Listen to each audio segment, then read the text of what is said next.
It is time for a good old-fashioned perfume review, and today I'm going to talk about an iconic perfume from my collection, and that is Florabotanica by Balenciaga. Now, this is not a new perfume by any means. It was launched in 2012. It's been around forever. That feels like, oh, 2012, that's actually 10 years ago. I just realized that. And I actually got it 10 years ago. I was lucky enough to be on the Coty PR list, and so occasionally they would send me their latest launches, and this was one of them. And then I went through a period where I wasn't wearing any perfume. I got rid of a lot of things that I had, and this one I did not get rid of. I held on to, and I'm so happy I did because I've worn it tons. It's unique, iconic, and I say it's iconic because I think that it smells like a lot of other rosy floral perfumes that are out there, but this one is actually affordable and easy to find, and you know, I think that everybody should have this in their collection. Now, it's marketed to women, but I actually think it's unisex. I think anyone can wear this because it's a green floral perfume, and so the floral doesn't stand out as much as you know, just a plain floral perfume would. I think, you know, the rose is really well done. The carnation in this keeps the rose in check. The vetiver base keeps all of those a little bit grounded. It has crazy sillage, so one spray really fills up the whole room, which is beautiful. I think, you know, there's not enough perfumes that do that. And at the same time, it doesn't end up giving anyone a headache. It really just does smell like you're outside in a flower garden, not so much that you're kind of trapped underneath a bed of roses or something like that. The other thing that I really like about this perfume is that it has aquatic notes in it, and it really does smell like there's water being sprayed around or misted while you're with the rose and the carnation, and I think that really keeps it interesting. Now, one of the listed notes for this is cannabis, and I do not smell any cannabis when I smell this perfume. I have some other perfumes that have a strong cannabis note, like Music Festival by Replica, which is also discontinued. And that one, some days, you know, when I smell it, I'm like, oh my God, this really smells like cannabis. And other days I don't smell it at all. Fresh Cannabis Santal also has a really strong cannabis note, different from this. So no cannabis to my nose, at least. Maybe it's in there, and maybe to some people it really stands out, but I've never worn this and had someone mention it or smelled it on anyone else. So I really don't get any cannabis when I smell this. You know, there's no smokiness or anything like that.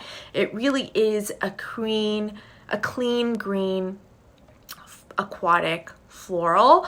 Now, it reminds me a little bit of Diptyque's Eau Rose, which I think is maybe kind of overrated because it's just so soft and plain, and I think this one's a little bit more interesting than that, and it's also got more of a punch because it has a lot of sillage, whereas the Eau Rose I don't really think does. So if you were intrigued by Eau Rose but you thought that it was a little bit out of your price range and you didn't want to get it because you thought it wasn't interesting enough, then this I think is a really, really great option because it's A, more affordable, and then B, it's not as simplistic as Eau Rose.